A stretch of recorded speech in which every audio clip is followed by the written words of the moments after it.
Caríssima turma do nono ano, boa tarde. Mais uma vez estamos aqui para continuarmos a nossa aula, tá? E hoje a gente vai falar sobre as oligarcas no poder. A partir de então, a gente vai observar que a fase da República Velha brasileira, ela considerou-se como República da Espada e é um momento em que a nossa história ela entra uma outra fase diferente até chegarmos realmente à proclamação da República. Então, é assim, Prudente de Moraes, tá? Ele vai estar dentro dessa República da Oligarquia, que alguns partidos políticos vão surgir, que é o PRP e o PRM. Nesse momento aqui, é o momento da República do Café com Leite, aonde surge dentro do contexto alguns coronéis, né, que vão estar ligados com essa política, com essa nova política. Então, gente, podemos observar aí que a nossa economia do país naquela época, ela permitia que o governo brasileiro do Brasil, durante esse período, tivesse a manutenção agrária voltada à produção do café, que era algo investido no Brasil, que era chamado de ouro preto ou ouro verde. Então, a política dos governantes na prática foi um acordo afirmado com o governo federal e com os governadores de cada estado brasileiro, visando que o acordo baseava-se na política de não interferência, abre aspas e fecha aspas. Em outras palavras, o governo apoiaria um candidato X, etc. Olha só. Quando se fala nessa questão de política, aqui no momento, os governadores, junto com os grandes latifundiários, que eram os fazendeiros, eles eram muito próximos, eles tinham os laços muito grandes entre eles. E, basicamente, quando se fala em café com leite, os fazendeiros tinham suas fazendas, uma grande quantidade de trabalhadores rurais que moravam nas fazendas e que dependiam dele para tudo. Então, aquele fazendeiro que tinha um acordo político com o governador ou com o governo federal, ele tinha um rabo preso com aquele povo, e justamente no período eleitoreiro, ele fazia com que todo o povo que morava na sua fazenda voltasse para o candidato que ele indicava. Isso quer dizer, o voto de Cabresto já funcionava desde da República Velha. Então, gente, a partir de quando cria esses partidos políticos, a Comissão de Verificação de Poderes começa a se articular para poder ver como seria a caminhada da política nesse momento. Bem, a política café com leite foi um acordo firmado entre paulistas e mineiros, mas se alterava na presidência do Brasil, que isso facilitava bastante o apoio dos ricos, como os deputados, senadores e outros. Bem, o movimento coronelismo ele surge a partir de agora, com a prática de sustentar, como eu falei anteriormente, a troca de valores. Ou as capitanias hereditárias deram o nome de Seis Maria. As capitanias eram um lugar onde tinha uma pessoa que comandava aquela região todinha, e os donatários se formavam os grandes fazendeiros, que geravam um grande consumo de trabalho da agricultura, e ao mesmo tempo os coronéis ganhavam esse título de quem? Ganhavam o título considerado lá no segundo reinado, quando esteve aqui no Brasil Dom Pedro II ou Dom Pedro I. O que é que ocorre? Ocorre que os fazendeiros eles financiavam diretamente a Guarda Nacional, sendo importante para a Guerra do Paraguai. Bem, meus amores, de antemão, a troca de favores na política, consequentemente, seria o voto de Cabresto e o curral eleitoral que estava na mão desses fazendeiros. A economia na República Velha esse fator econômico vai estar associado ao ouro verde, quer dizer, ao café. Muitos fazendeiros e proprietários passaram a produzir esse café em larga escala, porque no momento o café ele tinha um grande valor industrial e comercial, e todo mundo passou a produzir, todo mundo, quando eu digo todo mundo, os fazendeiros naquela época. Então, o Brasil vivia uma crise, mas após essa larga plantação de café e colheita e exportação, o Brasil começa a agroexportar esse produto para toda a Europa, e o investimento foi completamente alto.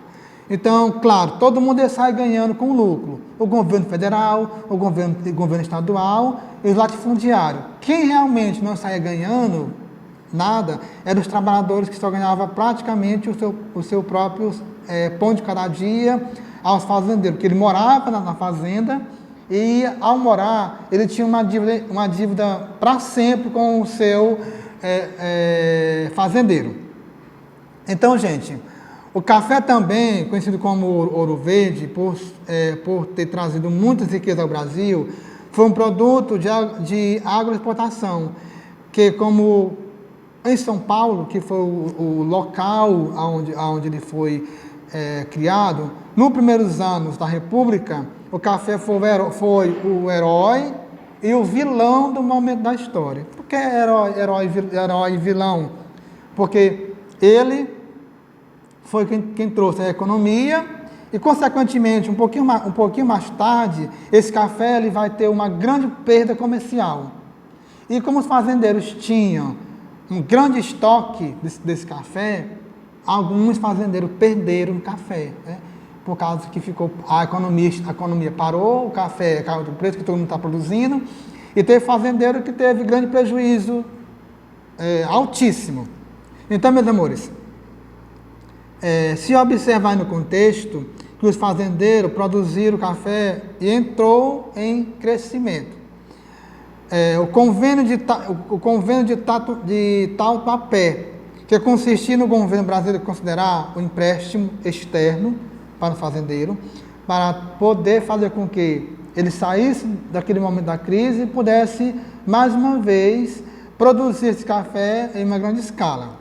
A indústria foi um período da República Velha. A indústria iniciou-se o processo de consolidação. Isso não era afirmar que o dinheiro trazia lucro de imediato para os seus investidores.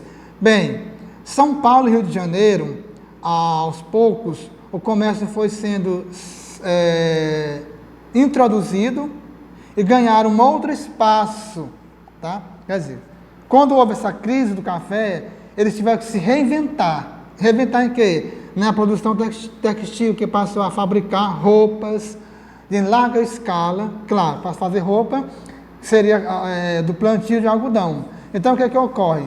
Eles se reinventam para tentar buscar um outro mecanismo para que não entrasse em grande crise. Gente, cerca de 12 a 14 horas de trabalho intensivo nessas fábricas de textil, que entrava crianças, adultos e jovens. Quer dizer, começou a partir daí escravizar-se o povo ainda mais para trabalhar por grande e larga escala dentro do contexto que estava vivendo o Brasil. A cidade no Brasil começa a se modernizar. Como? Na construção de grande espaço geográfico para poder atender a questão da larga escala de produção dos produtos, né? Então, as cidades artificiais que não se planejou passou a se reorganizar. Lá no século VII, bem, inaugura-se um novo tipo de cidade que estava ligado, sobretudo, ao comércio do exterior. Então, a exportação passa a crescer a partir de agora, com o Brasil se incluindo nesse contexto de exportação de roupas. Bem, gente, Uma característica que ainda vimos na cidade é que o poder também expressava um espaço urbano. Então, o espaço urbano cresce. Por que ele cresce? Porque vai facilitar os poderes políticos, religiosos e econômicos, que ao mesmo tempo vão estar ligados à lógica urbanista e vai possibilitar, dentro do contexto, a procura da importação e exportação desse produto. Meus amores, a gente também pode observar que quando se fala em escravidão no Brasil, certo? Nós passamos por um grande processo, quando foi assinada a Lei Áurea, no Brasil, em 1850, que era a questão de libertar os escravos que tinha no Brasil. A gente pode estar buscando conhecer e saber que o nosso país foi o último que tornou o negro livre das mãos dos fazendeiros e de outros que estavam. Quando acontece assinamento da Lei Áurea, a mão de obra barata, escrava, deixa de existir. E os grandes fazendeiros começam a se preocupar. O que fazer para não perder a produção em larga escala? Aí, meus amores, é quando surge a questão da imigração para o Brasil. E essa imigração, quando o pessoal chegou aqui, eles achavam que era um trabalho digno. Só que foi exatamente o período onde os europeus se tornaram escravos no Brasil, no lugar dos negros. Ainda de uma forma mais absurda. Meus amores, a gente também pode estar observando aí que quando os negros foram libertados naquela época, o que vai surgir no Brasil, inclusive no Rio de Janeiro, as primeiras favelas. Porque a única coisa que os negros sabiam fazer era trabalhar no pesado. E, consequentemente, quando isso não tinha, alguns fazendeiros, alguns escravos, retornaram aos fazendeiros, porque não tinha para onde correr. Claro que no momento em que foi assinada a Lei Áurea, foi festa. Mas depois eles foram perceber que acabou a festa, a realidade era outra, e ele não tinha para onde ocorrer. Então, gente, a província do Rio de Janeiro foi um salto de vários processos de exclusão social ligado às leis que foram criadas. Então, o negro naquela época não tinha para onde correr e acabou sendo escravo de volta, e surge as favelas aí. Então, a imprensa, no momento histórico que acabou essa escravidão, eles vão propagar essa proposta que foi colocada. Então, o que é que ocorre? A extensão de tudo isso aos movimentos que era percebido por meio de crimes, de roubo, fuga, etc. Então, aumentou tudo que vinha ocorrendo no Rio de Janeiro. Tá? Então, é assim, claro que se observa que a personificação dos escravos, uma vez, vai fortalecer o espaço físico e o comportamento do anúncio e a percepção dos escravos nesse período imperial. Meus amores, colocando na realidade, em 1831 a 1840, isso vai ficar marcado com o surgimento de um grande Pequim. O que ocorre?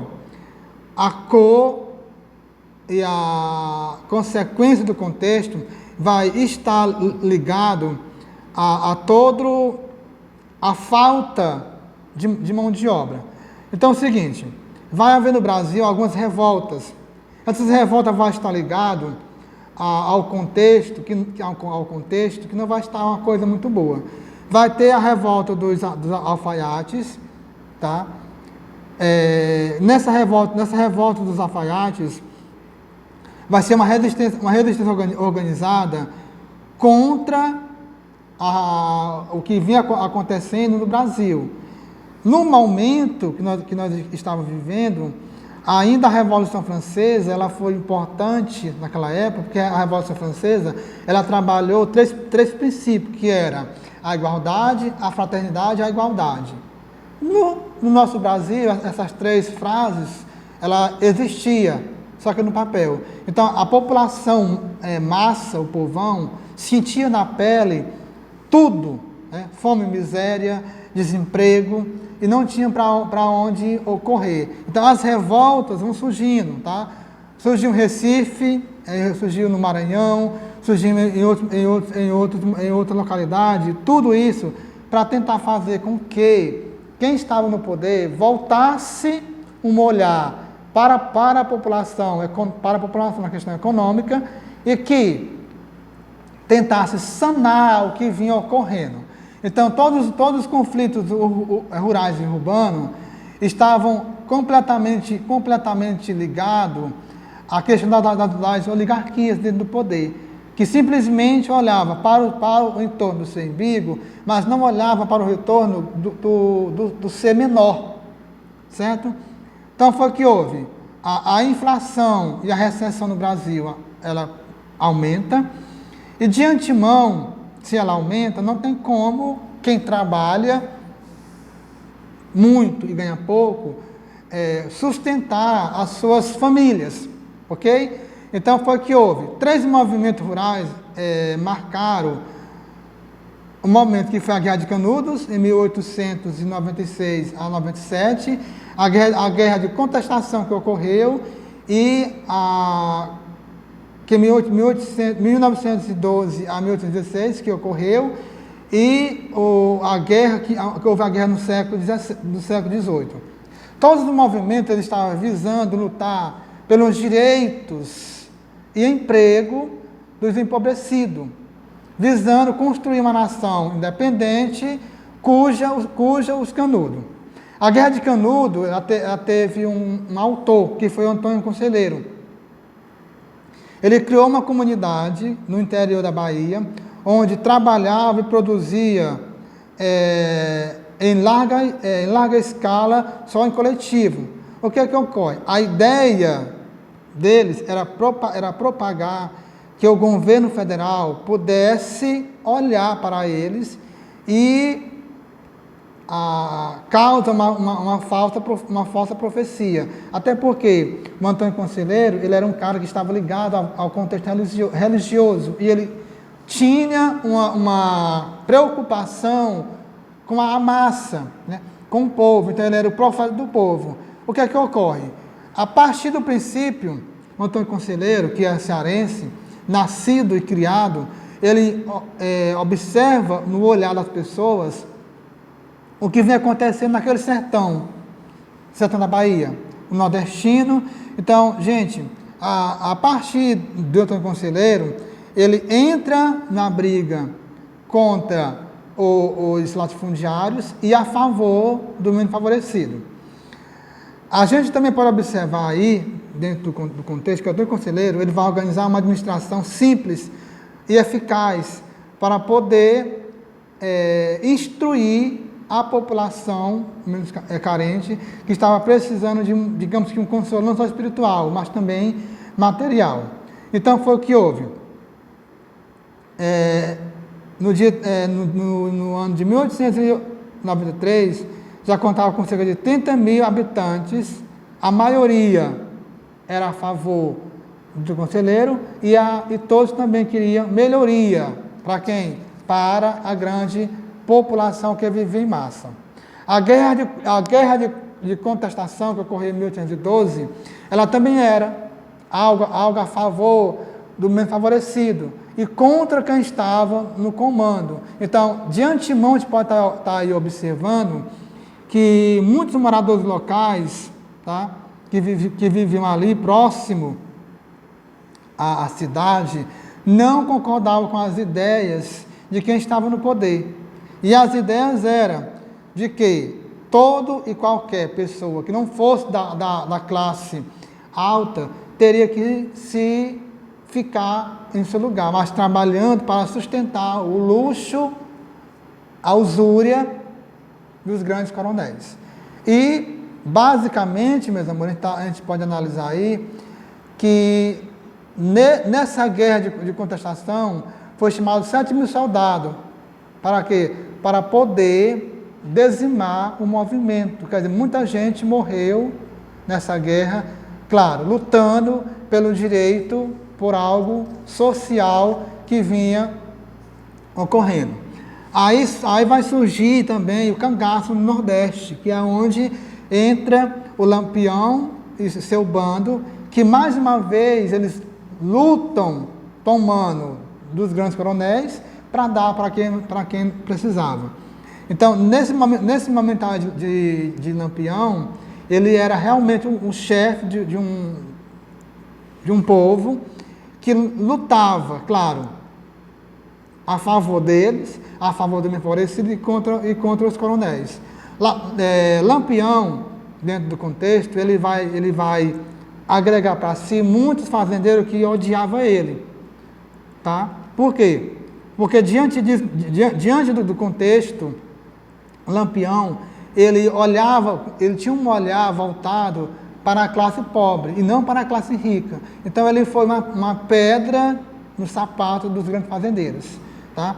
Gente, obrigado. Até a próxima aula e tenha uma boa tarde.